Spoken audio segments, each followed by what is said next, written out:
this is an iHeart podcast. Guaranteed human. You're listening to a podcast, so you're doing something else too, like maybe scrolling home listings on Redfin, saving places you like without thinking you'll get them, because that's what house hunting has become. But Redfin isn't built for endless browsing. It's built to help you find and own a home. Redfin agents close twice as many deals as other agents, which means when you find a place you love, you've got a real shot at getting it. Redfin helps turn saved listings into real addresses. Get started at redfin.com. Own the dream.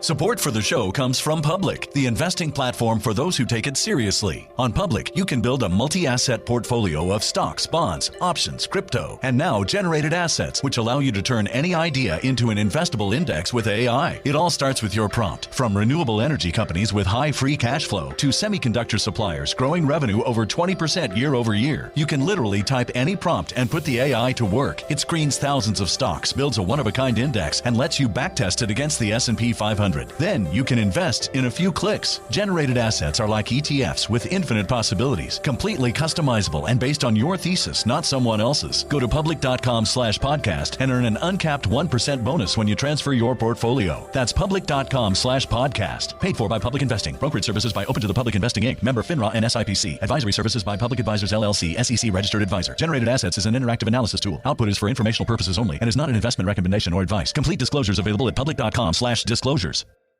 There's a fire inside you can't ignore. Stand still? Not a chance. You're a lifelong learner who's come this far.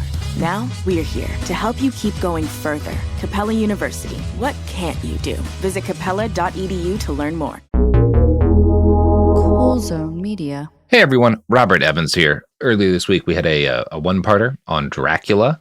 Could have been long enough actually for a two-parter, but I just felt it ran better as a one-parter.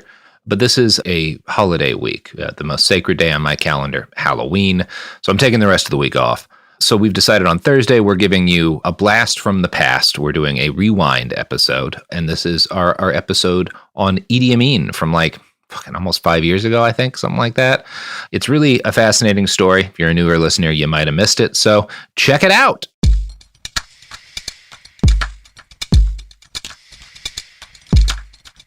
Hello, friends, and welcome back to Behind the Bastards. I'm Robert Evans, and this is the show that tells you everything you don't know about the very worst people in all of history. Today, my guest, who's coming in cold with this tale and who I'll be reading a story to, is Brodie Reed, comedian. Hello. Hey. Esteemed guest, I think. Esteemed guest, yeah. Yes. No Esquire, Brodie Reed Esquire, which I think means you're the editor for Esquire magazine. Right. I'm a lawyer, and I'm also the head editor of Esquire magazine. Those are my credits, and I won't change them. That's what that means. Now, we're doing a little bit different today. Normally, we're pretty upfront about who the subject of the podcast is, but there's a lot of background to get to before we can really properly introduce this guy. Okay. So I'm kind of curious as to when you figure out who we're talking about, and I also kind of want it to be a little bit of a surprise for the audience. So, okay, if you're good, I'm just going to get into it. Okay, I mean, I'm kind of like an amateur private investigator, so I might get it real off the bat, and I don't want to ruin your flow or anything. But let's try. All right. Let's see how this goes. Time on the clock. Maybe this will be my great disaster, but I think it'll be fun. Yeah. All right. So today, right now, 2018, Britain is a tiny, adorable nation filled with wizards and a conspicuously broad definition of the word pudding. It's easy. Okay, I'm going to guess Voldemort. No. Okay. I'm just getting it that it's easy for us to forget today, considering how docile the British people are, that for a while they ruled the entire world. Yeah. The British Empire was the largest empire in human history. The Mongol Empire at its height held about 24 million kilometers in area, 16% of the world's population. The British Empire was over 35 million kilometers in area and ruled nearly a quarter of the planet's population. Trust me, I did not forget that they colonized everything. So. Yeah. And I think what's most shocking to me when I read about this is that they controlled that huge chunk of the planet with probably the smallest army that any empire has ever had. The Roman Empire at its height was about 750,000 regular soldiers. The British Empire at its height before the World War started was about 120,000 British soldiers. They never spent more than about 2.5% of their GDP on defense. Wow. Which those are regular soldiers or like super serum, like Captain America soldiers. So you have predicted a little bit where this is going. Now, these soldiers are regular soldiers. They're volunteers, which is different from most militaries in this period are not volunteer, permanent standing militaries. So the British are a little bit different there. But they're just normal, soldiers. They have machine guns, which certainly helps with the whole colonizing thing.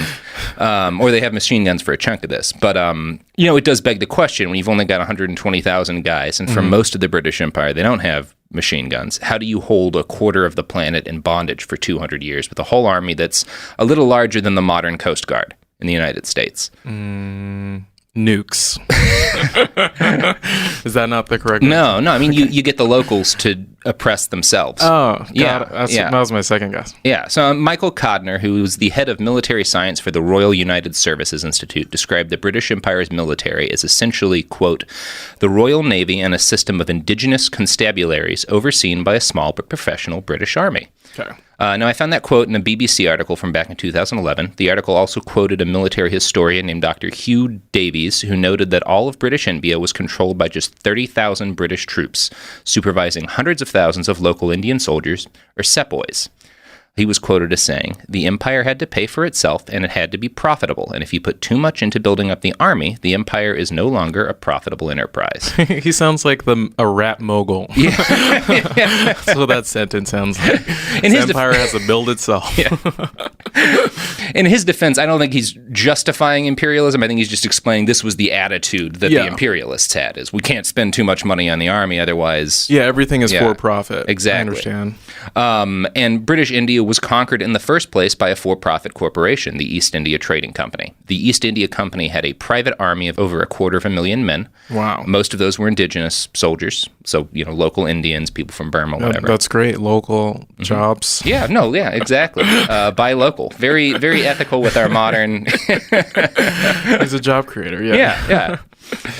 So the East India Company started taking over India in the 1600s, and by 1803 they controlled most of what's now India, Pakistan, and Burma.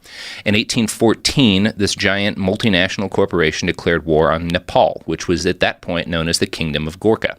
They fought for 2 brutal years before the kingdom ceded a third of its territory to the company in exchange for peace. The British won, but the Gorkhas had put up a really vicious fight, and the East India Company was impressed by their warriors, so they started recruiting these men into their army.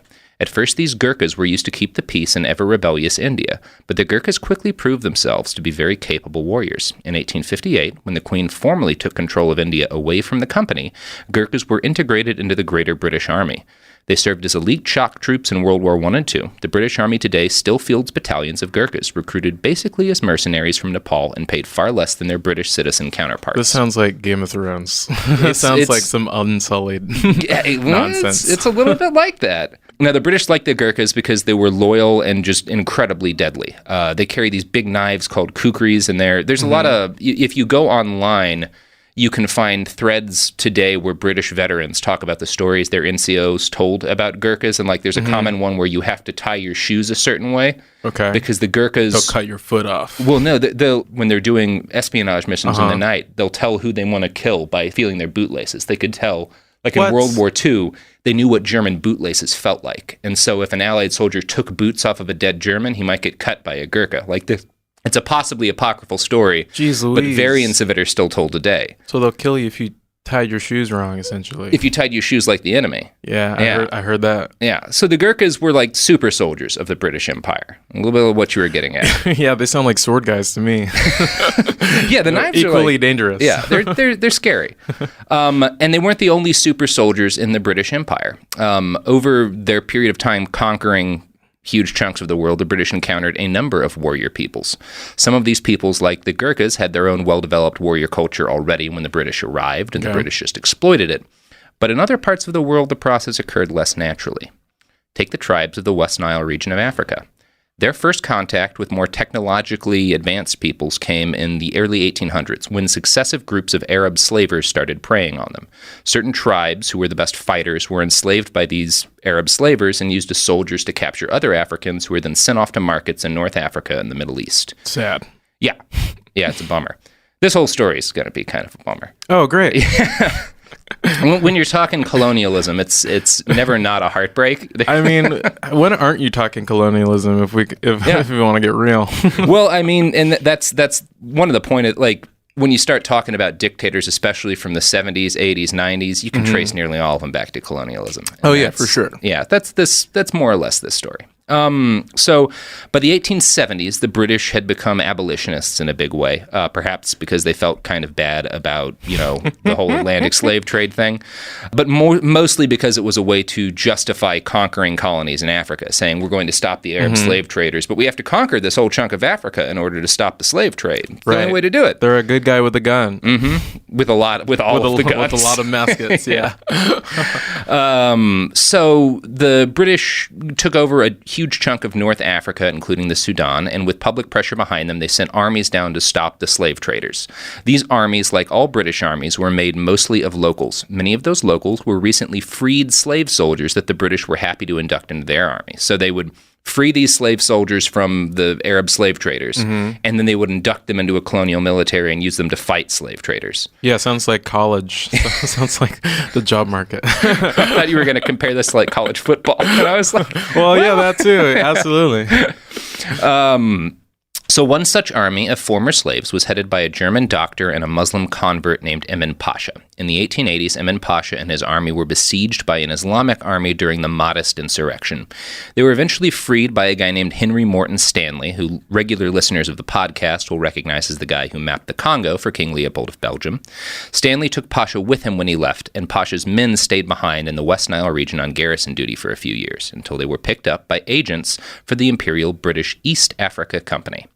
Now, the company representatives were always alert for new warrior people to enlist, and they considered these men to be, quote, the best material for soldiery in Africa. These tribes came to be called Nubi, or Nubians, and became the British Empire's shock troopers in Africa. The East Africa Company used their Nubians to carve an empire out of the continent's heart. They named their new colony Uganda. As the British Empire grew, the Nubians were inducted into the regular British Army and became the elite 4th Battalion of the King's African Rifles. They were Muslims, which differentiated them from most of the peoples they were sent to suppress in Central and West Africa. The British basically turned the Nubian people into a living, breathing factory for the production of the deadliest colonial soldiers in Africa. And yes, being bred for war had a negative impact on the Nubians themselves. Here's what one former commanding officer of the King's African Rifles wrote about them. Quote, the Nubians became the most feared and influential ethnic group in Uganda, mercilessly suppressing uprisings and tribal suppruits at the behest of their British masters. It was the success of these early operations that gave them contempt for all pagan and Christian tribes in the country. In 1974, a journalist named David Martin echoed this sentiment. Quote, among their fellow countrymen, they enjoyed an unenviable reputation of having one of the world's highest homicide rates. The Nubians were renowned for their sadistic brutality, lack of formal education, for poisoning enemies, and for their refusal to integrate, even in the urban centers. Martin was in Uganda to write about one Nubian in particular, one of the deadliest warriors to ever serve in the King's African Rifles, a man named Idi Amin. Okay, wow. Okay, so that's... These guys sound like black Republicans to me.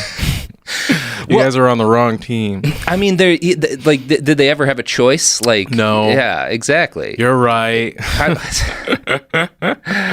If you recruit a people as soldiers for 100 years and don't really give them any other options for anything to do, it's not going to be pretty. Yeah, I hear that. I mean, I grew up in a bad neighborhood also, but I didn't become a tough warrior. I just became a comedian with a smart mouth.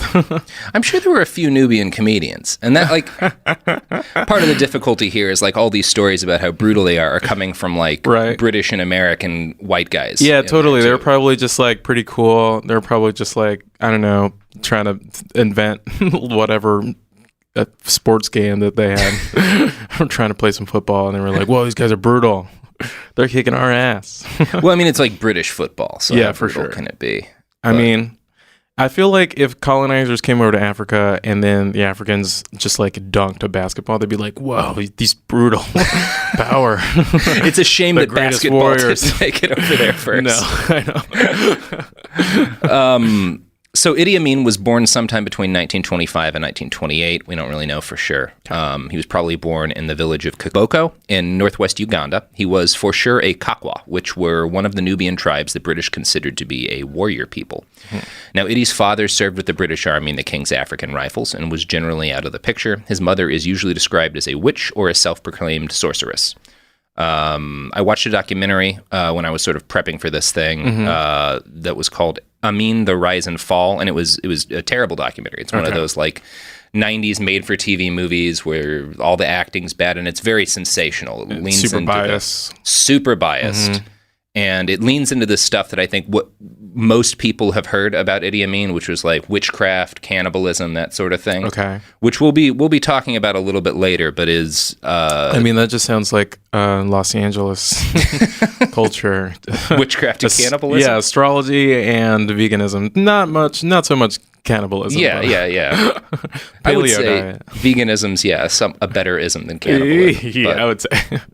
But we're going to get into sort of how a lot of these facts are unreliable about Idi. But the way that this terrible documentary summed up Idi's childhood, I found humorous, which is the child grew up by the river, learning the ways of manhood and the spells of witchcraft, which that sort of sums up, I think, the general common popular perception of who this guy was. Yeah, right? It sounds like he fished a lot. Oof, boy, yeah. There's going to be a lot of dark stories about rivers whenever you read about it's the same. They're scary. Yeah. How did the ocean get to the land that way? Yeah. It's one of those, like, anytime you read about a place that's like famous for its rivers and they have some sort of like horrible butchery happen, there's just always tons of stories about kids finding heads in the rivers. We were just in the Cambodia one. It was the same thing. Just like, I mean, you find all kinds of weird stuff in there. Yeah. TBH. So yeah, the witchcraft stuff is almost certainly racist bullshit. While witchcraft was and is still common in parts of Uganda, Amin was a practicing Muslim. Ugandan Muslims had their own kind of witchcrafty tradition where people would use the Quran to foretell the future, and he certainly used that, but he wasn't doing like pagan blood magic or anything like that. Yeah, all of this sounds like astrology so far. What was his sign, does it say? Well, it was like the Islamic version of astrology. Okay. But I don't know, probably Aquarius. Yeah. Witchcraft was less of a factor in his regime than the traditions and rituals of his beloved British Army. So Idi was eventually abandoned by his father, and by some accounts his mother too. It's kind of hard to tell what happened there. He got as far as the 4th grade before he dropped out of school. When he was at most 17, a British colonial army officer noted his tremendous size and recruited him into the King's African Rifles. He started his service as a cook's assistant, literally peeling potatoes, which is like the stereotypical bottom of the rung army job.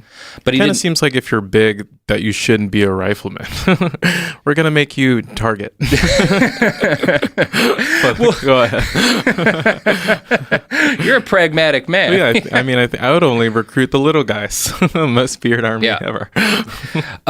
He didn't stay at the bottom long. Idi was gigantic. He was like 6'4", well over 200 pounds, and he was in his younger days. He gets kind of heavier as an older guy, but you look at pictures of him and he's young. He is solid muscle. Like he is just a mountain of a man. Yeah, me too. He's got about 3 inches on me, and that's about it. So he was a perfect candidate to become a heavyweight boxer. Which is exactly what happened. Okay. According to Robert Keeley, deputy chief of the U.S. mission in Kampala, quote, his advancements came essentially through boxing. He was very tall with tremendous reach and big hands. He was big and strong and tough in general. You could picture him in any culture as a heavyweight champion, and that's what he was. The Ugandans are very fine boxers. They still prove it to this day in the Olympics. They have a strong boxing tradition, which the British encouraged. The main avenue for advancement in the army was boxing. So Amin eventually became the heavyweight champion of the army, and in 1951 to 52, the heavyweight champion of all Uganda. Okay. His ability to punch people proved useful in maintaining discipline among other soldiers in his unit. Here's another quote from Keeley. Idi Amin became prominent as the link between the two, the officers sitting around sipping their tea or their brandy or their port.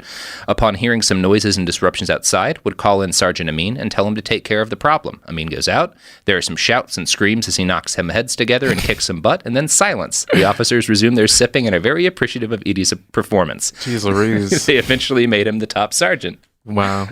Okay. Because, of course, sergeant was as high as an actual African could raise in the King's African Rifles. You were not allowed to have any Africans be officers in any of the British colonial armies in that part of the world, or I think in India, for that matter. Which is, if you're a racist colonial power, you don't want anybody in your army. You can't have like you've got to recruit soldiers from the locals, but you don't want them learning about supply lines and logistics and stuff. Yeah, good point. Yeah, then they'll know how to, overthrow the 7 guys that you have there. Yeah, that's why I haven't been promoted to any officer ranks. I mean, how's your boxing? I mean, very, very, very bad. But if we're talking about a Wii game, then still very bad. So we need an army where Wii is the prog. I mean, with drones nowadays, that's Go on. That's the future. Yeah. I feel like that's the future. Drone boxing. Yeah. I hear you. So Idi was the perfect soldier for the British Empire. Everyone who served with him in those days was impressed both by his toughness and by his almost superhuman strength. His commanding officer, Ian Graham, said that his body was, quote, like that of a Grecian sculpture. During one terrible march, when all of the other men could barely continue, quote, one man was an example and an inspiration to us all. As we finally passed the finishing post, Idi Amin was marching beside me at the head of the column, head held high and still singing for all he was worth.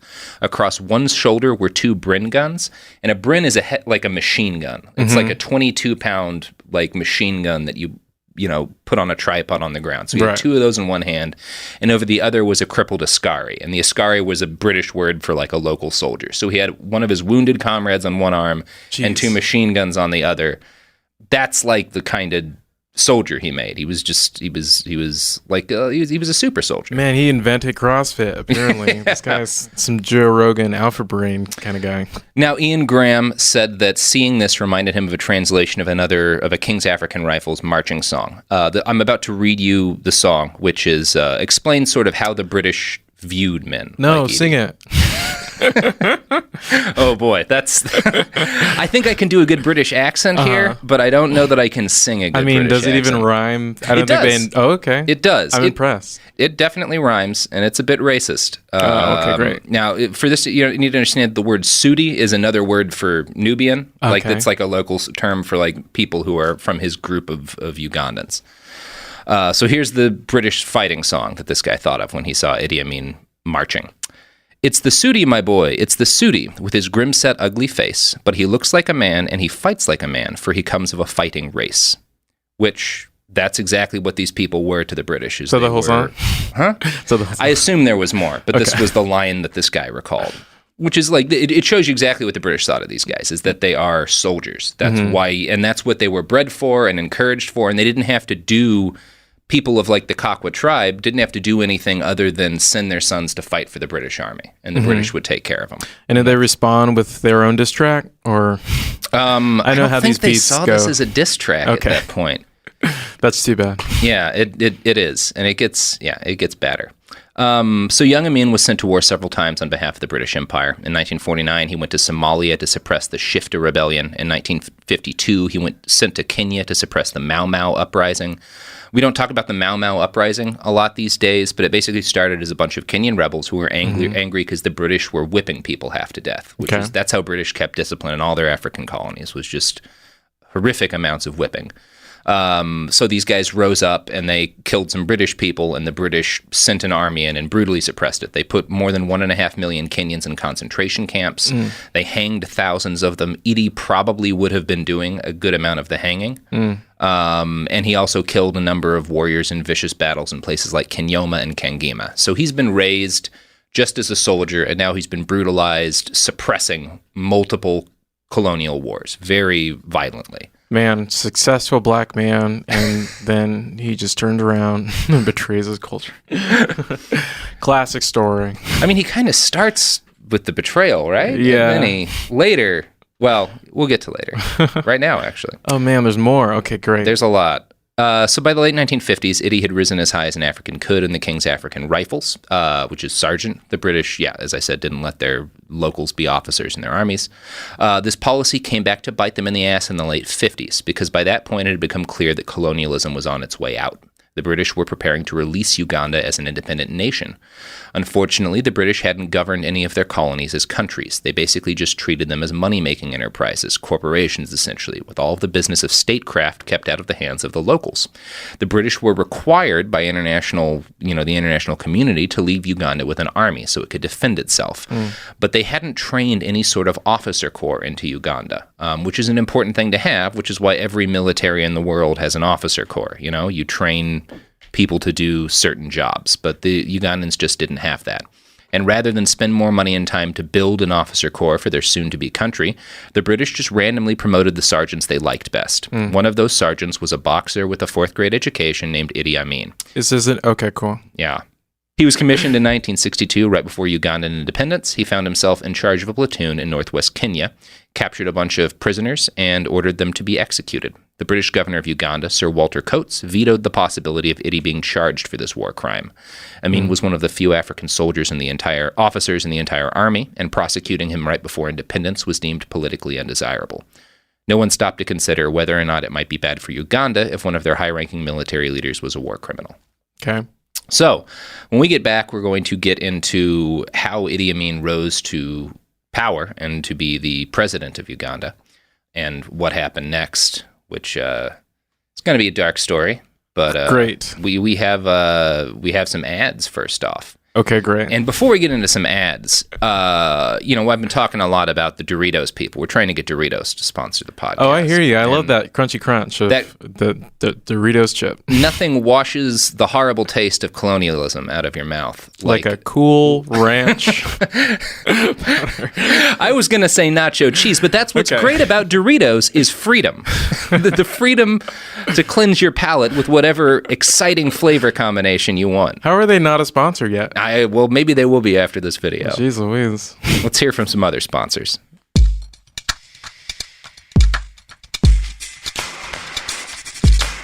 And we're back. Oh, sorry, what's that? So, I did want to get into, before we dig into the rest of the story, what you recall about Idi Amin before we get into his career. Not much. I have heard the name before. I've heard that he was the president of Uganda, who's a bad guy. I don't know the details. I mean, already I've learned way more than I thought. Before, it even became an independent nation. I didn't realize that, they killed so many people. Yeah.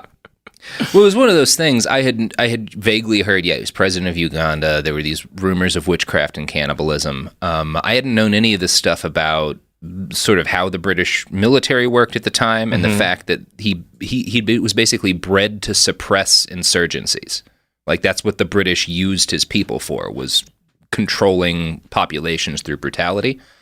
Which I think is an important thing to get into here, because otherwise it's just a story of like this dictator, but he didn't rise up out of anything. He was like, and I think he went up through the system. He paid his dues, and he was also trained. Like, when we get into the things he did in Uganda that were brutal, they're all echoes of things he was doing for the British. Like it's not just a story of like some horrible dictator rose up and did terrible things. It's the British trained this guy to do terrible things on their behalf and then abandoned the country of Uganda to him. And this is basically, this guy is completely might meets right, and that's dangerous. It's really dangerous. And it's dangerous if you don't, like, people like that exist in every culture. We've got more than our fair share of them in the United States. We have structures built up to like make sure that those people don't wind up in charge of the military or whatever. Like, at least not to the extent where it's like,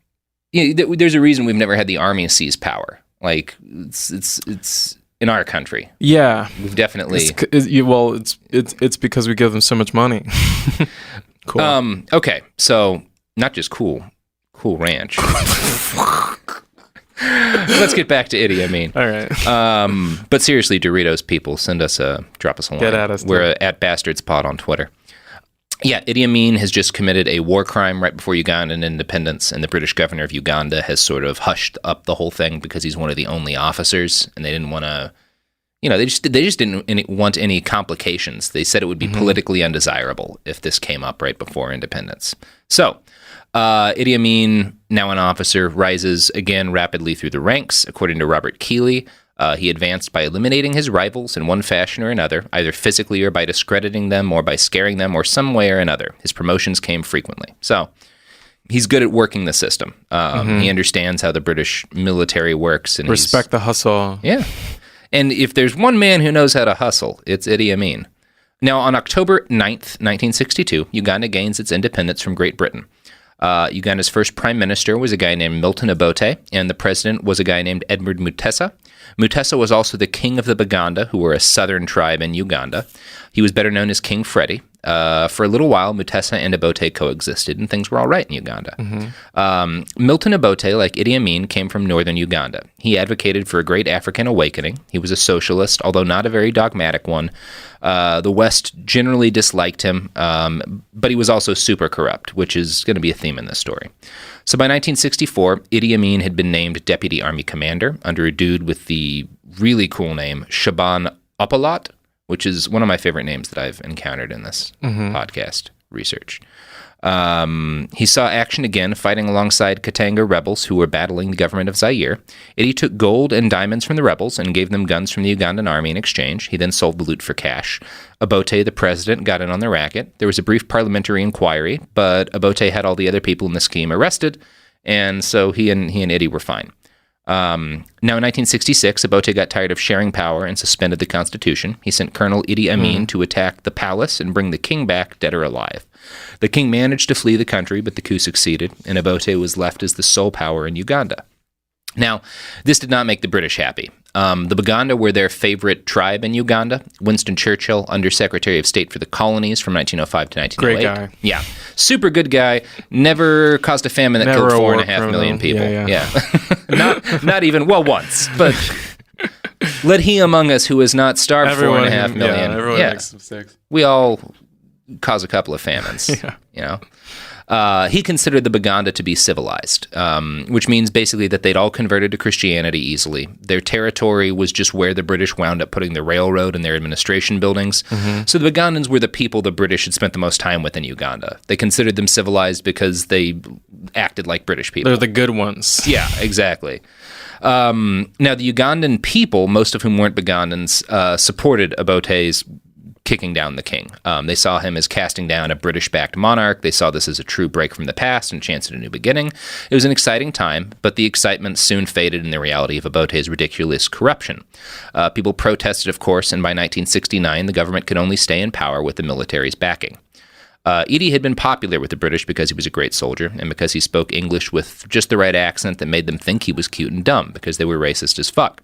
But Idi was not dumb. While the government had grown more dependent on his military, he started recruiting hundreds of his relatives and fellow Nubians into the army and putting them in the positions he would want them in when it was time to take power.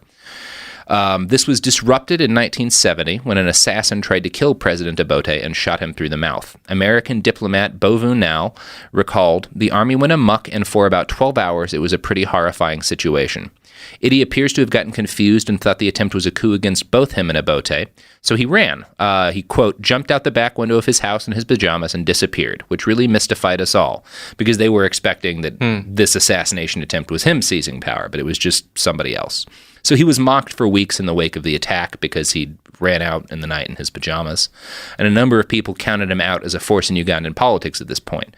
But Idi embarked on a redemption tour. Part of that was having a bunch of people clandestinely executed in the night.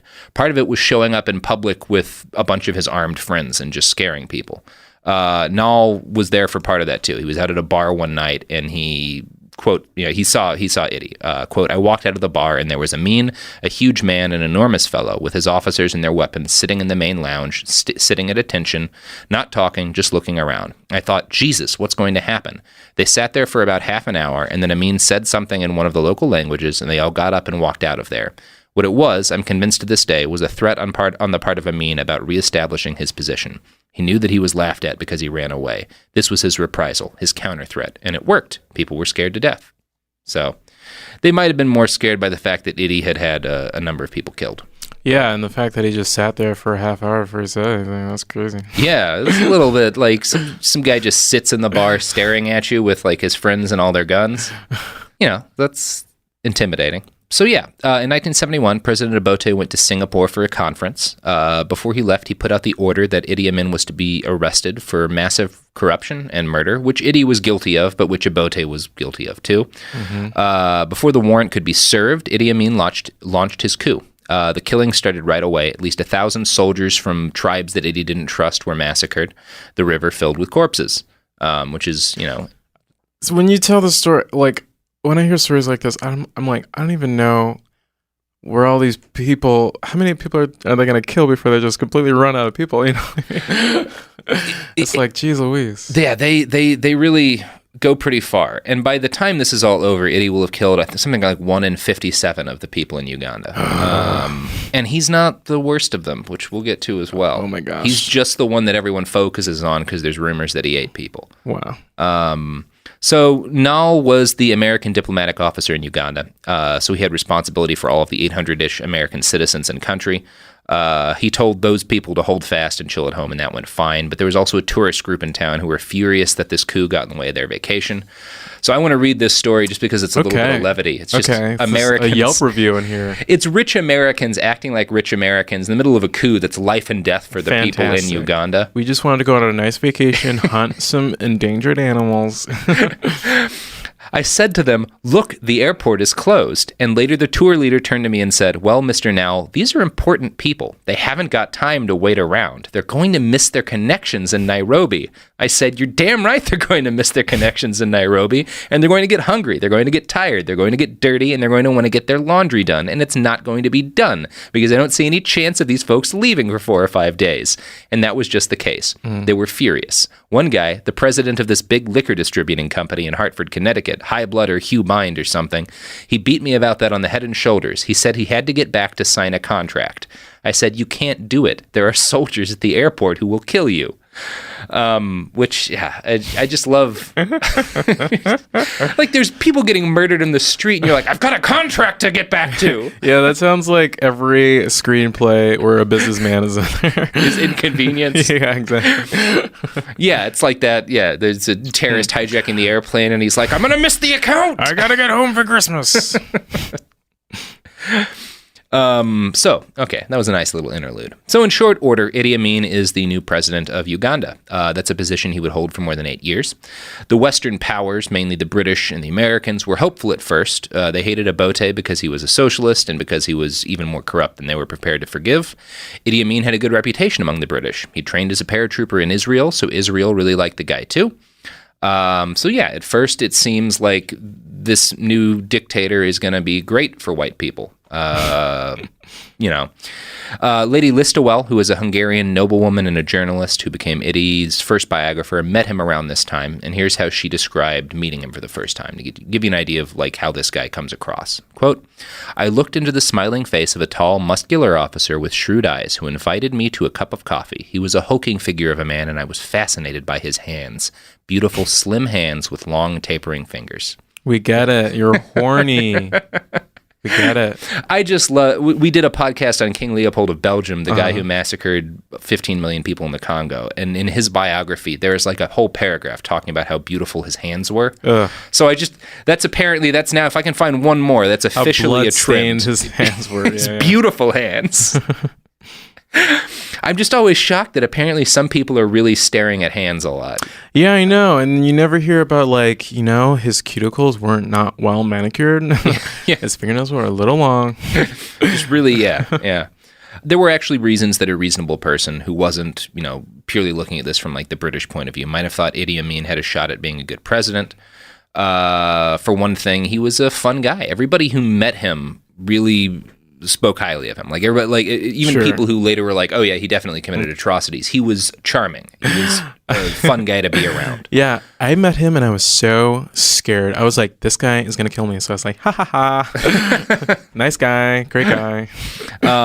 He was obsessed with Scotland, which is one of the other famous things about Idi Amin. Yeah, all of the officers in the King's African Rifles. Yeah, and he loved people playing bagpipes. Bagpipes? Weird. Yeah, all of the officers in the King's African Rifles had been Scottish, and so Idi just really loved Scottish culture. He had a whole plane. I do remember seeing him in like clothing, and he's wearing like plaid and stuff. And there's a movie about him that's not super accurate, but it's called The Last King of Scotland. Right. Yeah. Okay, yeah. Yeah. And he had a whole plane dedicated to just bringing Scottish whiskey into Uganda. Like, that was like a presidential plane that's just the Whiskey Express, which is a cool thing to dedicate a plane to. Yeah, no, that's legitimately fine. Hey, are you cool to fly? Yeah, I'm fine. Shut up. No, we have a vodka guy fly the Whiskey Express. He's fine until he gets home. Idi adopted a number of British military traditions for his own military. He sent a musician to Scotland for a year to learn the bagpipes. He also established a state military jazz band with perhaps the best name for a band I've ever heard. Okay. The Revolutionary Suicide Jazz Band. Okay. Also known as the Revolutionary Suicide Mechanized Regiment Band or the Suicide Mechanized Jazz Band. And here's their... Were they like a punk band? No, they were just a jazz band. They should have been a punk band. Why did they call themselves Suicide? They were this is a dope picture. This is a really great picture. They were the regimental band. They were a military band, and the band they were a unit for was one of the elite mechanized regiments in the Ugandan army that was the Suicide Mechanized Regiment. So it was like to try to make them sound scary. These guys don't care if they die. They're the Suicide Regiment. For sure.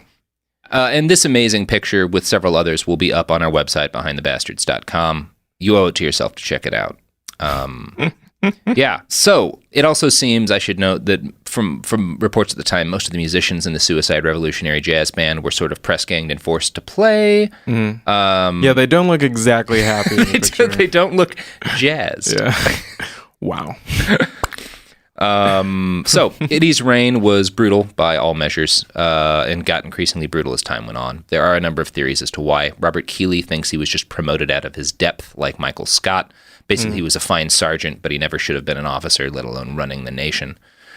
Which is one way or another probably fair. Keeley says, quote, he had learned to use his fists and translated that into how you hold your position, how you protect yourself. He applied all of the brutal boxing lessons he had learned against his rivals. Lady Listowel also thought that this poor guy had just been forced to jump into a position too complex for his mind. Quote, the Kakwa have a great respect for personalities, but not for rank or position. They never had chiefs or recognized clan leaders.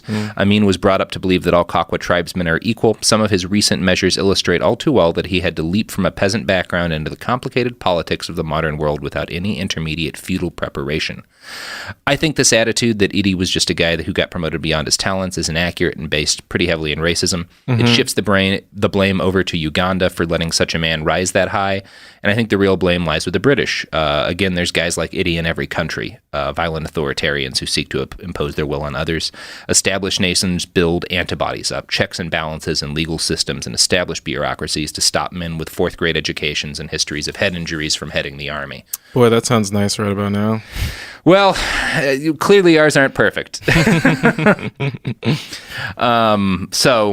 But, Uganda didn't have any of that. The British didn't put any of that in place before they just abandoned them.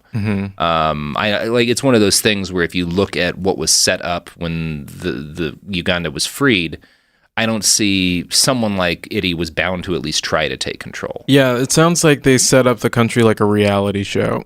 Yeah, it is almost like that. Yeah, they were like, here you guys go, here's some sticks, survive. And they didn't consider any of the ways it could go badly. And they didn't, they know, the British have never had a military coup, and they have an officer cadre for a reason. They they know how you set up a military so it doesn't destroy the country. And they didn't do any of that in Uganda because they were lazy and they didn't care.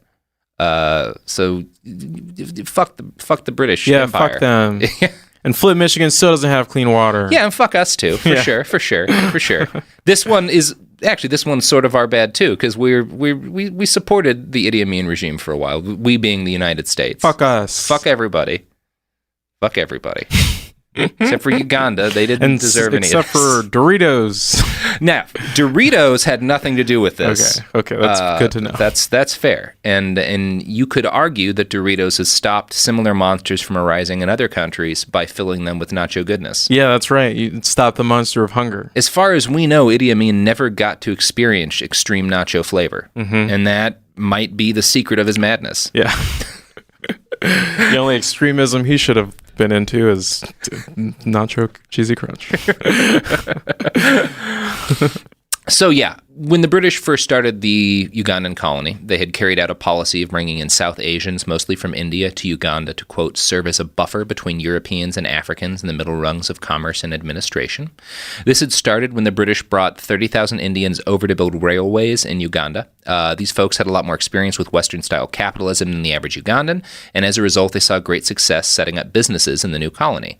By the early 1970s, Ugandan Asians owned 90% of the country's businesses and contributed 90% of its tax revenue, despite making up a small minority of the actual population. This had obviously caused a lot of unrest between native ethnic Ugandans and the Ugandan Asians. President Obote had pursued a policy called Africanization, which attacked Ugandan Asians with laws aimed at reducing their economic dominance. Idi expanded on that policy and added in a healthy dollop of straight-up racism. He announced that the government would be reviewing the status of Ugandan Asians who'd been given citizenship. So basically, they were looking at naturalized Ugandan citizens and finding excuses to take away their citizenship. Yeah, that's what's happening right now. Yes, it's exactly what's happening right now to naturalized American citizens, which is huge bummer. Huge bummer. Weird how these shitty guys have the same playbook in a lot of cases. Yeah. Amin also canceled all in-progress citizenship applications from Asians.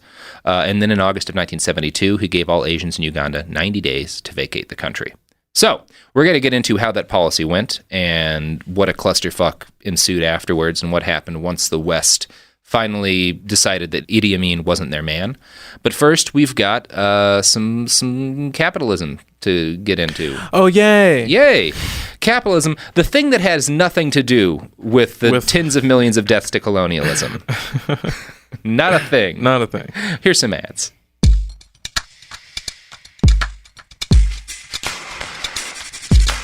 And we're back.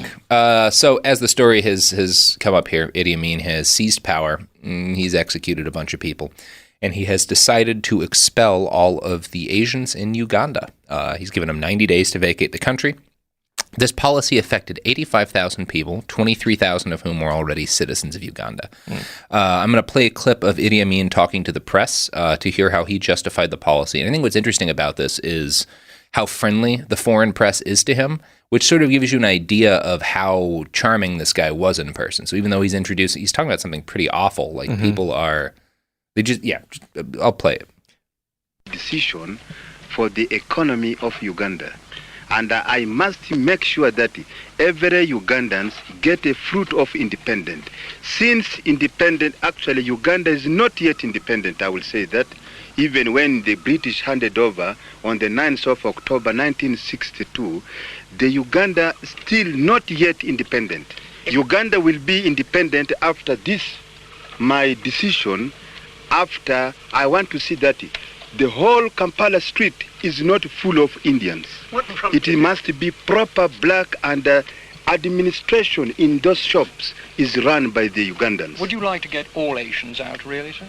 Yes, they must go to their country. Even nationals of Uganda? If they want to go, they are welcome to go. What will happen to these people if they don't go by the time they're in?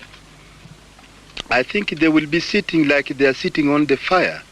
I will tell you this. You just wait after 3 months. What will you do to them? Okay, you will see. You said you wanted Uganda. I think they will not sit comfortable here in Uganda. I will tell you this. I must actually tell you the truth. Have you asked the British to take them away, sir? That you are building transit camp for them if they are not going? I am not responsible for building them transit camp. Have you asked the British to take them away, sir? Yes, it is the British High Commissioner is here, his responsibility. Yes. I have told him. You've said you wanted to teach Britain a lesson, President. Why is that? And that is now lesson I am teaching the British. I am teaching now the lesson because I am correcting them from the mistake they had made. If they had think before earlier that there is the African here who can even work and building the railway with the instruction given to them by the British, this problem will not happen. Isn't this going to... Wow, that was like a Monty Python Yeah. sketch. It's remarkable that he's like talking about like these Killing 80,000 people, terrible things will happen to them if they don't leave. And then all of these guys laugh. Like, just because it's disgusting. And it's so... I mean, he has a point at the end there when he says, like, it was fucked up of the British to bring these people in to build railroads and not just have us build railroads because it's our fucking country, which is, a fair point. But at this point, these guys are like third generation Ugandans. Like, it's messed up to kick people out of your country and take their businesses.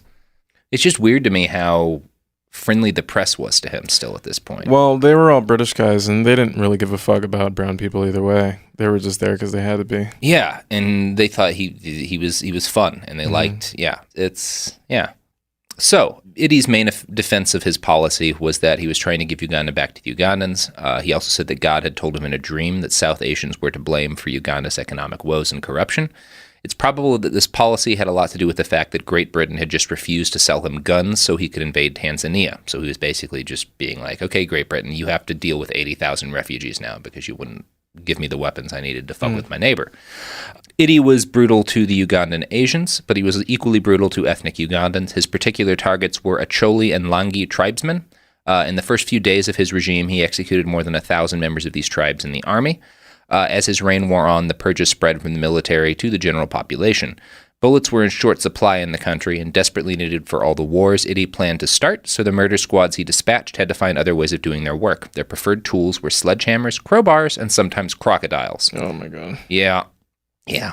I mean, if you have crocodiles, every problem looks like crocodile food. No one who's ever wielded a crocodile has been a good guy. It's never a tool of the good guys. No.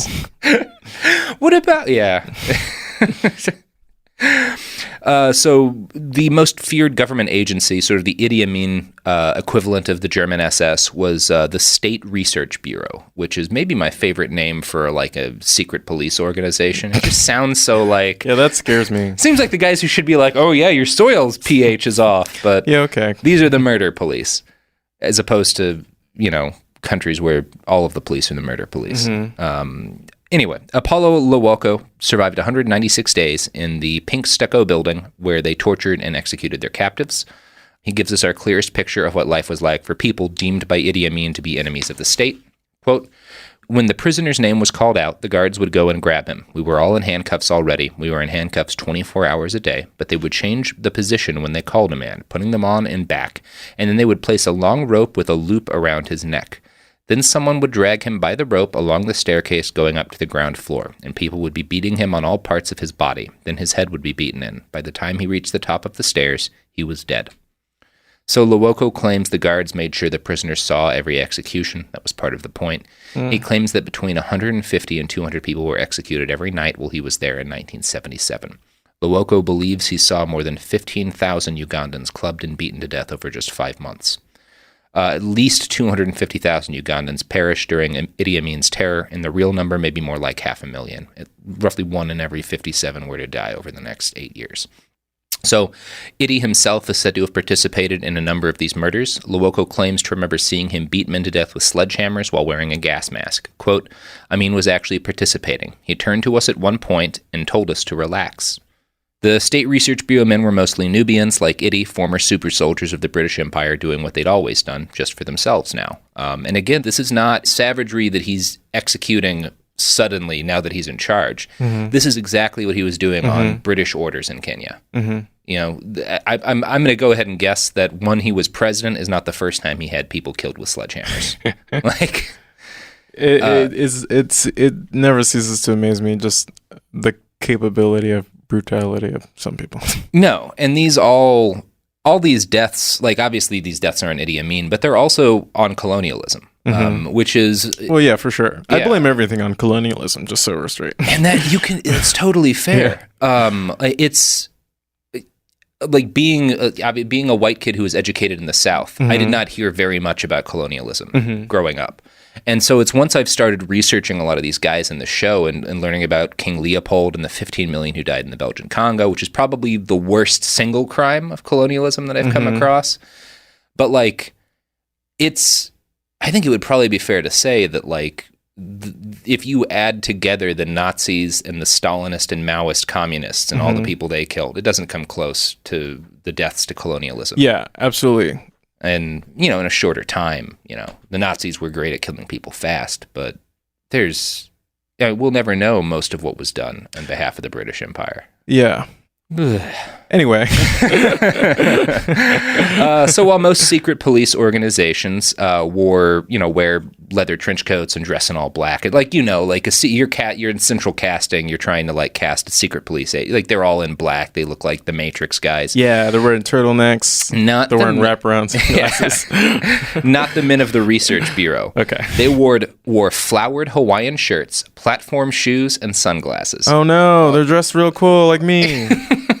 Oh, I appreciate someone doing it different.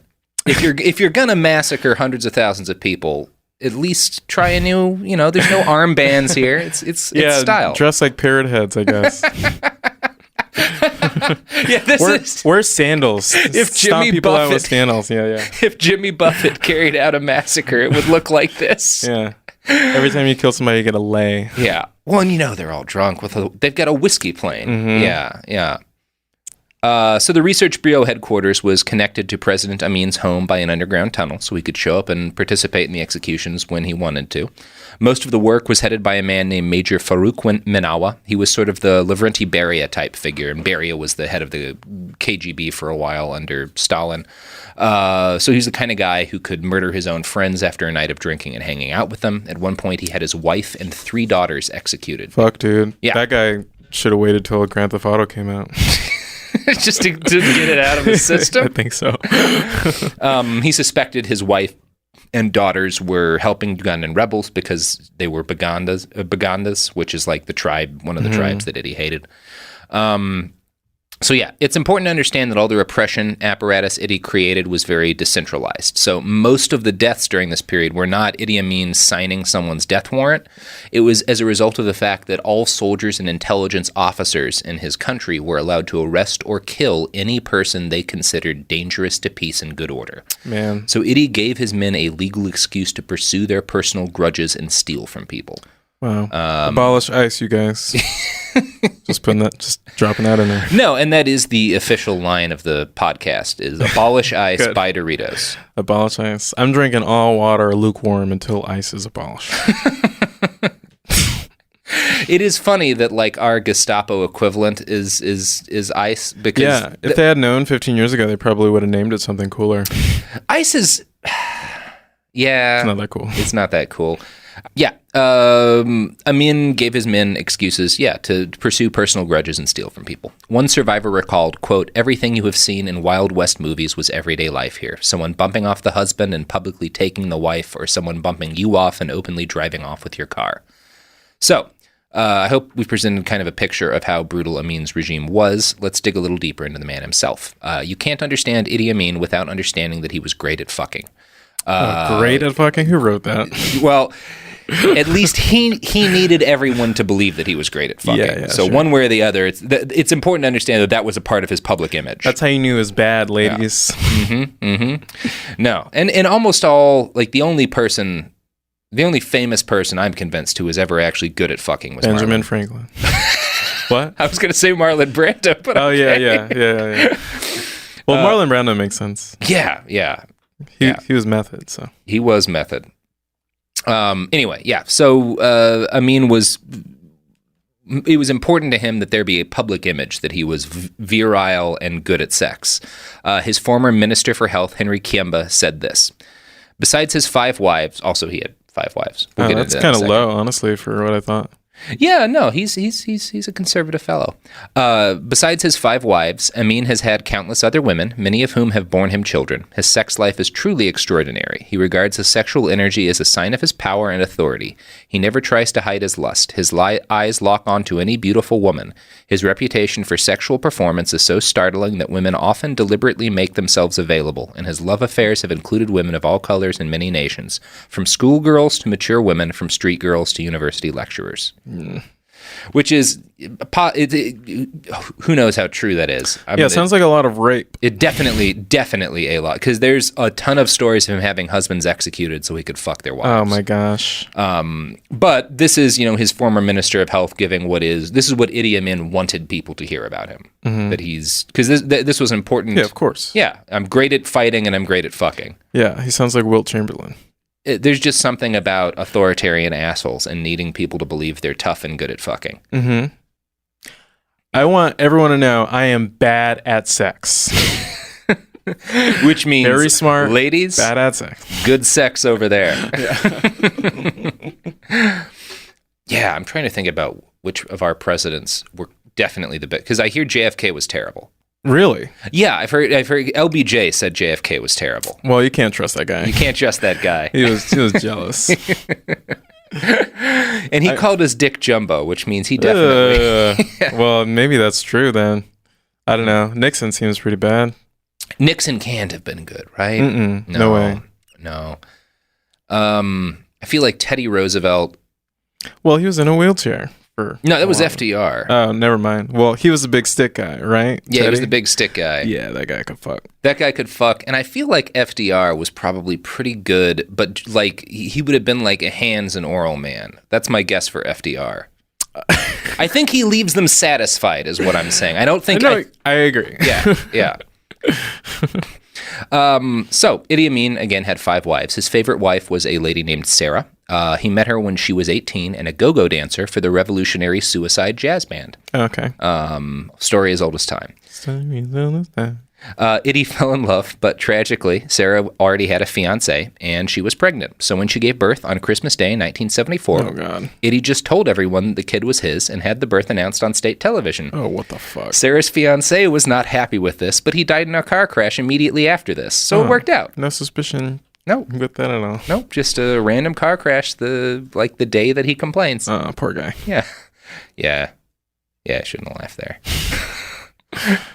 I may be getting a little callous with all these stories. I mean, it's hard not to disassociate a little bit. I mean, so far in the last hour, I've learned of many millions of people dying. Yeah, it's horrific. Yeah. So Idi Amin married Sarah in 1975. It was a small private ceremony, but Idi was concerned that having a small private ceremony might be portrayed or might be seen as excluding the people of Uganda. So he remarried her in a gigantic televised ceremony. Yasser Arafat was his best man. The banquet cost $2 million. The banquet, not the whole wedding, just which I would kind of want to check out a $2 million I've spread. seen Super 16, whatever it's called, so... President Amin cut the wedding cake with a sword. Knowing his history, there's no chance he didn't also use that sword to stab people. Obviously, sword guys, I swear to gosh. Fucking sword guys are the problem. That's how you know someone can't be trusted, if they're a fucking sword guy. Machete is a people's weapon. But... While you were learning about colonialism, I was studying the blockchain.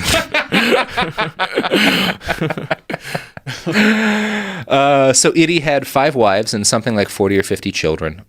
He married his first 2 wives in the same year, 1966, when he was 28. One of those marriages went all right and produced several children, but his second wife, Kay, divorced him. Idi murdered the best man and then murdered Kay. Her arms and legs were found in a sack in the trunk of a car, so Idi had her body sewn back together and marched around in front of his children and other wives. Oh my God. Or he didn't. So this is, again, where we get into some controversy. Because his kids are still around and talking today and do speeches and oh my God. Several of them they don't necessarily doubt the crimes that were committed in their dad's reign, but they are all pretty consistent about the fact that no, he was a good dad and very normal around us. So it's possible this story's a lie like the witchcraft stuff. Okay. Hard to tell. Because again, his kids even today are all pretty much he was fun. So he might not have brought it home. I really don't know. I wasn't there. Yeah, okay. It's one of those things. It's impossible to know the truth. There's stories that he was brutal to his kids and fucking had corpses paraded around them. And then his kids say stuff like, here's a quote from his son. "It was fun with my dad all the time. It was fun." His daughter, Maimuna Amin, said, he was such a lovely man, so good, so lovely. He never beats any children. When he's at home, he just wanted us all to be on him. He's like a mother, a father, a sister, a brother in one. He loved music, and he's always on his accordion singing. Wow, what a revisionist history that this chick has. Yeah, I mean, it's also possible that he was a brutal monster everywhere outside of the home and was fine with his kids. Yeah, and they just never heard about the other stuff. No, they heard about it. Like, again, they don't. A lot of them don't course. deny the brutality of the regime. They're just like, at home, he was a normal guy. That's fucked. Which, that happens. Like, you can find plenty of stories about people hanging out with Hitler and being like, he was super nice and he was like my uncle. And Yeah, people always say dictators are charismatic and stuff. I mean, even if I feel this same thing with celebrities. I don't really know, but yeah, I can't know. What we do know, and what we do know for certain, is that Idi Amin played the accordion fucking constantly. He was apparently, if you're an accordion guy, he was apparently good at playing the accordion. And here's a picture of him doing the Weird Al thing. Oh my god, right? It's weird that dorks are truly the worst people in the world. Because this guy's into swords, accordions, bagpipes.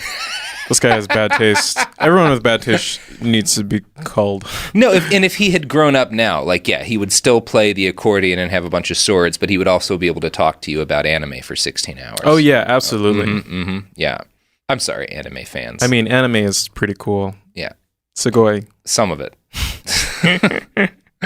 So the stuff Idi Amin is probably most famous for is, again, cannibalism, witchcraft, and his obsession with Scotland, because that's like the sensational stuff where you can be so like... he for sure ate people. We don't know. Okay. Again, that's one of those... Yeah, we're about to get into that. Okay. It's inarguably true that he loved Scotland. There's a shitload of documented evidence of that. Yeah, maybe he just was eating some haggis and people thought it was like a human intestine. Or they just wished it was. Yeah, exactly. Oh, please eat some people. Stop with that shit. It is very much up for debate as to whether or not he was really into black magic and cannibalism. The rumors that he was into magic and eating people started with the Bugandans. And the Bugandans were the people from South Uganda, and they did not like the people from North Uganda. A lot of these rumors originate from one Bugandan who served in Idi Amin's cabinet. He wrote in his book, which was one of the major sources for The Last King of Scotland, quote, Amin's bizarre behavior derives partly from his tribal background. Like many other warrior societies, the Kakwa, Amin's tribe, are known to have practiced blood rituals on slain enemies. These involve cutting a piece of flesh from the body to subdue the dead man's spirit or tasting the victim's blood to render the spirit harmless. Such rituals still exist among the Kakwa. If they kill a man, it is their practice to insert a knife in the body and touch the bloody blade to their lips. I have reason to believe that Amin's practices do not stop at tasting blood. On several occasions, he has boasted to me and others that he has eaten human flesh. He went on to say that eating human flesh is not uncommon in his home area. It's possible that this is true. The British noted that the Kakwa engaged in, quote, sacrifices of humans and animals. But it's also worth noting that most of the claims about cannibalism came from Idi's enemies. A major source for this podcast was an article from the University of Groningen in the Netherlands titled Idi Amin, Icon of Evil. This article notes that the witchcraft and cannibalism myths may have started as a result of local racism within Uganda, so racism from southern Ugandans towards northern Ugandans. Quote, the southern Ugandans are particularly contemptuous of the southern Sudanese and Nubis, not of other northern tribes, as wild and uncivilized. It is from them that we have reports of Amin and his Nubis tasting the blood of their victims and eating their livers, and the explanation that such a custom is either a Nubi or Kakwa one. So... we don't know. It's possible he licked blood. It's possible he ate flesh. It's also possible that's just racism from people in the South who hated him. I would argue, you kill thousands of people. That is worse anyway. I mean, like, I wouldn't be completely surprised if, he got into desecrating some bodies at all. It wouldn't be beyond the pale to assume. But it's also... I think this is something that happens in Western media a lot with these dictators where... if you can get, like, there's a bunch of stories about the North Korean regime that are bullshit, that have no basis in reality, about, like, and it's always, like, the kooky ones about, like, ridiculous claims that Kim's made, and, like, the stuff that sounds really funny, like, that you can laugh at. And some of those are true, because, like, any authoritarian regime is going to have some silly stuff around it, because it's a silly thing. But a lot of it's just lies, and... it's the same thing. It's lies that make it seem like something other than what it is, which is a brutal dictatorship, as opposed to like, no, it's this crazy cannibal madman who ruled a country. And it's like, well, no, there's nothing really crazy. He's just a monster like all of the other That's monsters. Less scary to me than just a person who knows exactly what they're doing and does it anyway. That's like if an oil tycoon or something, and then there was a rumor, they're like, did you hear that he litters? Yeah. He's He's ruining the environment. Yeah, and I that's kind of why I wanted to dig into these myths about him a lot, because that's what most people know about Idi Amin, which I think is less. I think the fact that the idea that, oh, maybe this guy was a cannibal and a dictator is less interesting than like this guy was trained to be a brutal dictator in the British Army who raised him to be a soldier and then abandoned him and his country to whatever was going to happen next, which I think is a more accurate story. But that one isn't fun for Americans because it implicates all of Western civilization, as opposed to some cannibal gotten in charge over there in Africa. Anyway, that's my thinking on the matter. So obviously by this time, and by the middle of his reign, kind of the bloom was off the rose. The British were no longer fans of Idi Amin. Word of his atrocities had filtered out to the world. Europe turned away, and Idi did what he always did when someone questioned him. He flipped out and attacked. He declared himself conqueror of the British Empire. He had T-shirts printed up with his face on it and Conqueror of the British Empire printed beneath, which is a pretty pro move.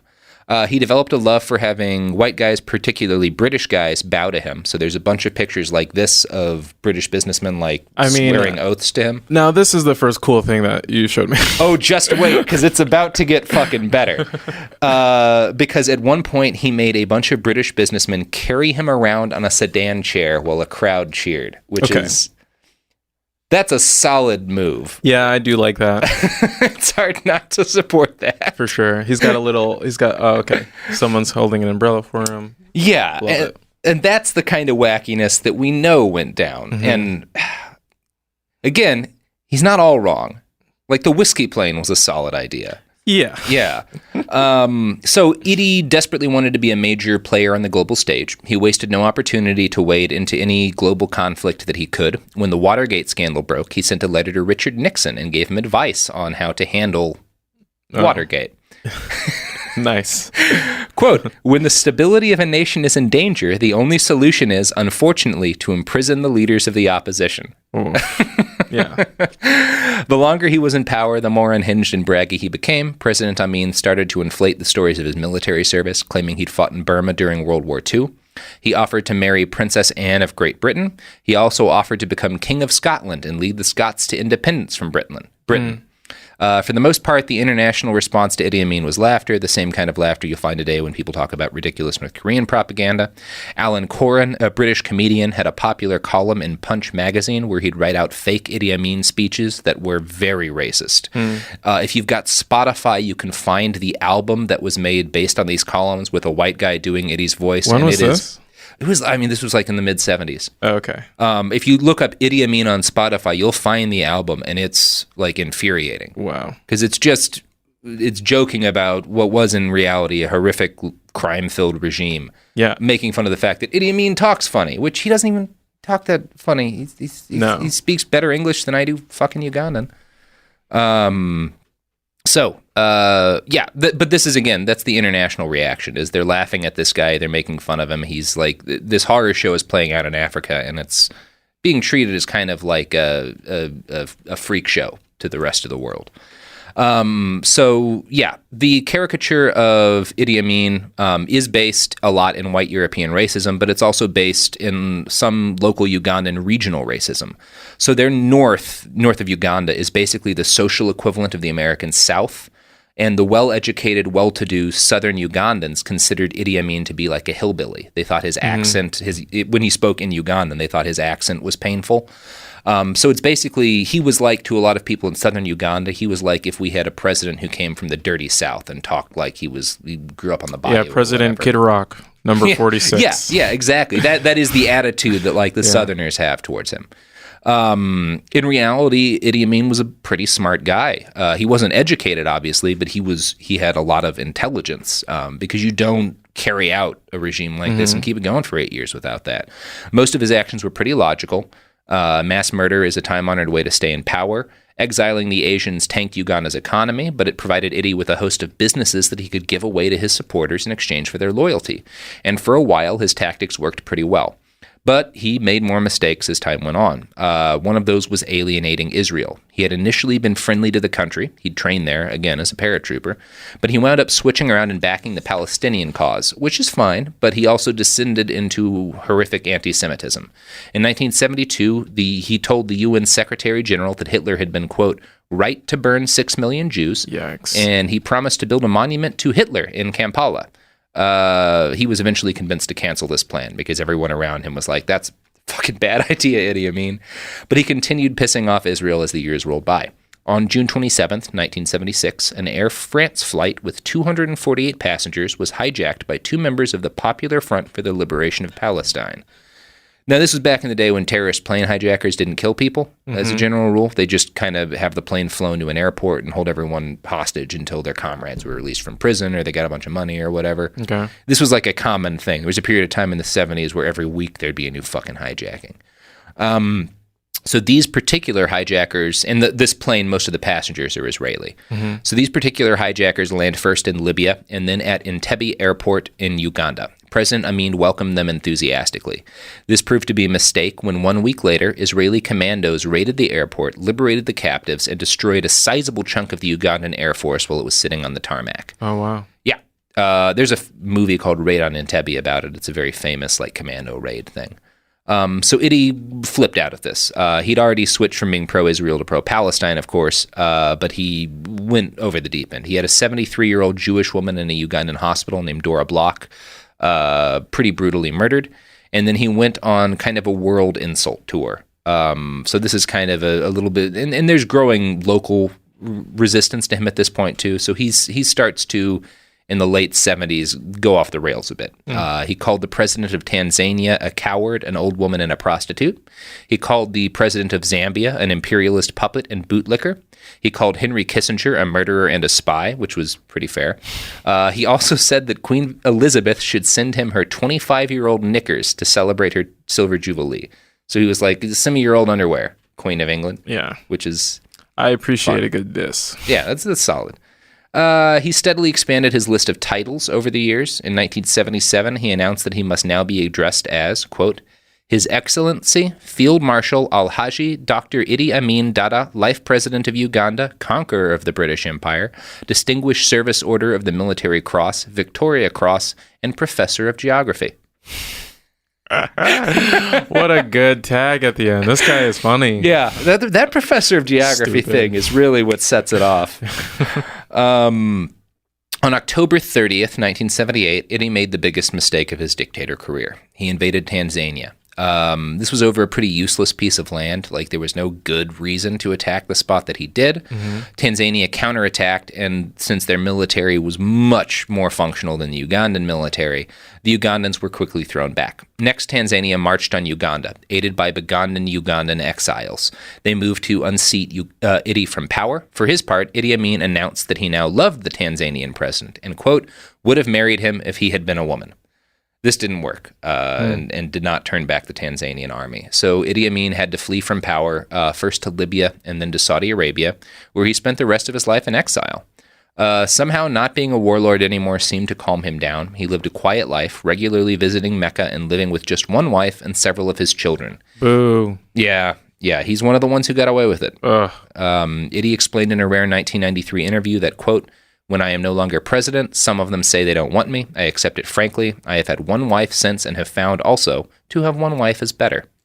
So Idi Amin lapsed into a coma on July 19th, 2003. Yay. He was put on life support at a hospital in Jeddah. His family had begged the new Ugandan government to let him return home to die. They were told he'd have to stand trial if he returned. So, he didn't go back. And on August 16th, 2003, Idi Amin died peacefully in a hospital bed in Saudi Arabia. And that's, unfortunately, not the end of the story or Uganda's problems. Uh-oh. Because President Obote... He's a ghost. I knew this was going to happen. President Obote returned after Idi was ousted. Obote was not outwardly ridiculous. He didn't make crazy claims about the Holocaust or randomly insult foreign leaders. He didn't have a wacky title. What he did do was vastly expand the purges that Idi Amin had begun. While Amin had mostly targeted certain tribe members in the military and government, Obote targeted huge chunks of civilians based on their tribe. He probably killed more people in his second term than died during the entirety of Idi Amin's reign. Jesus. Obote was eventually overthrown by a general named Bazelo Olaro Okello, who was violently overthrown by Yoweri Museveni's National Resistance Army in 1986. Museveni is still the president of Uganda today. He had term limits abolished in 2005 and removed the presidential aid limit in 2017. Uganda has, to this day, never seen a peaceful transition of power. Wow. So, that's the story. Oh, that's a heartwarming tale. It is. And it's a tale where, Idi Amin is the organ through which all of this repression and violence was executed, but the real bastard of this is the British Empire, in my opinion, at least. Yeah, for sure. I mean, I'll trace all the blame back to white people anytime, for sure. Mm-hmm. But, man, I really just can't imagine living in a country where so much bloodshed is happening constantly all the time, politically.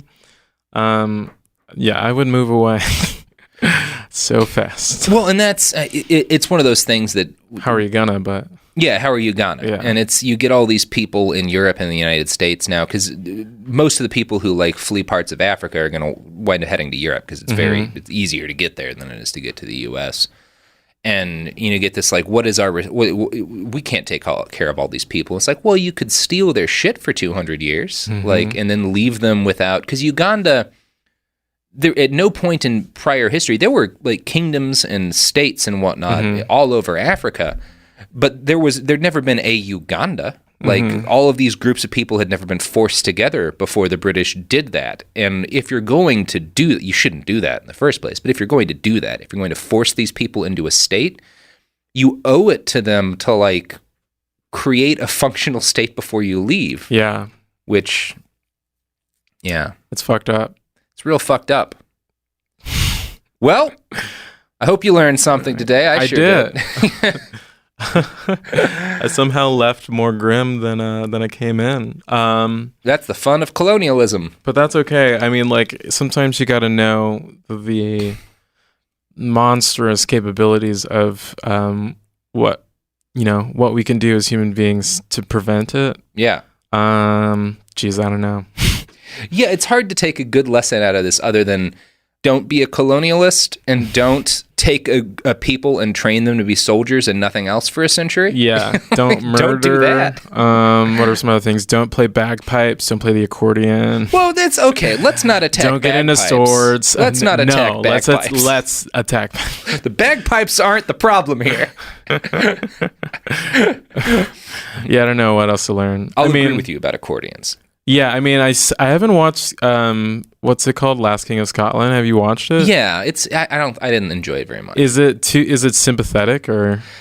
No, it plays into the brutality of it. One thing it does a decent job of is showing you how he might have charmed people early on, but I think it leans, more into the sensational side of things. Which, eating people and stuff. And it doesn't talk at all about Amin's past in a meaningful way. And that's why I led this by talking about British military policy in their colonies, because I don't think you can understand Amin without understanding where he and his people came from. Yeah, I mean, that alone is interesting by itself as a story.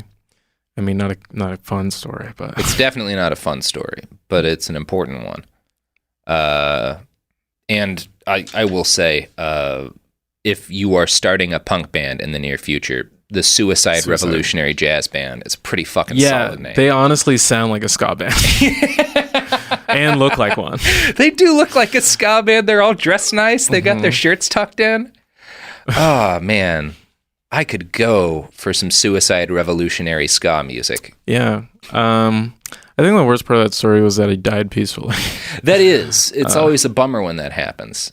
Because, I think Gaddafi's going to be running shortly before this podcast comes out. And that's a story where the monster gets, that's what you want to see happen to these guys, is they get dragged out into the street and murdered by their own people. The people that they fucked over. Yeah, I can think of a couple of people I'd like to see that happen to. Yeah, whose names we won't give because there are laws against that sort of thing. But it's hard not to want certain people dragged out into the street. And at least, maybe not even killed, just peed on by dozens of people. Well, I guess there's nothing left for us to do but for me to ask you to plug your pluggables. Yeah.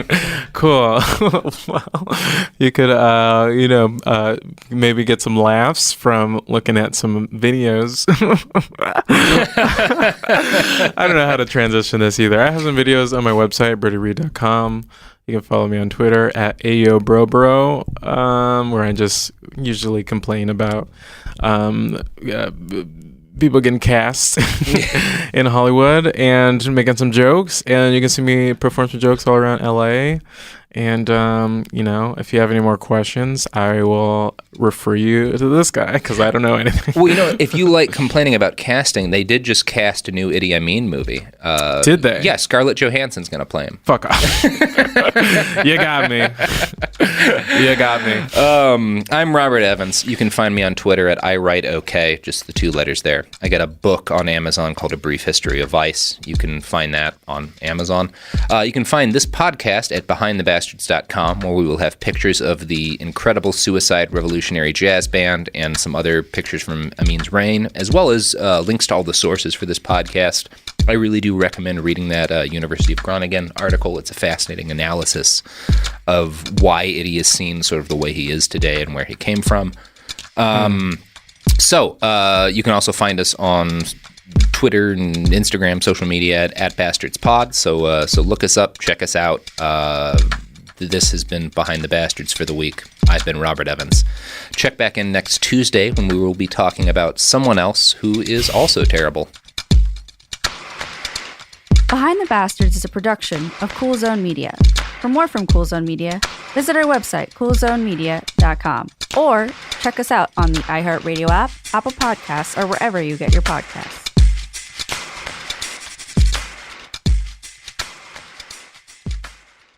Time for a sofa upgrade? Introducing Anabe Sofas, where designer style meets budget-friendly prices. Anabe brings you the ultimate in furniture innovation with a modular design that allows you to rearrange your space effortlessly. Perfect for both small and large spaces, Anabe is the only machine-washable sofa inside and out. Say goodbye to stains and messes with liquid and stain-resistant fabrics that make cleaning easy. Liquid simply slide right off. Designed for custom comfort, our high-resilience foam lets you choose between a sink-in feel or a supportive memory foam blend. Plus, our pet-friendly, stain-resistant fabrics ensure your sofa stays beautiful for years. Don't compromise quality for price. Visit WashableSofas.com to upgrade your living space today. Sofas start at just $699 with no risk returns and a 30-day money-back guarantee. Get up to 60% off, plus free shipping and free returns. Shop now at WashableSofas.com.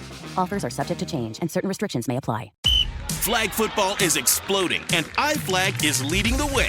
As the Guinness World Record holder, iFlag hosts premier flag football tournaments nationwide for boys, girls, high school girls, and adults. From first-time players to elite competitors, iFlag delivers top-level competition, unforgettable experiences, and a community built around the game.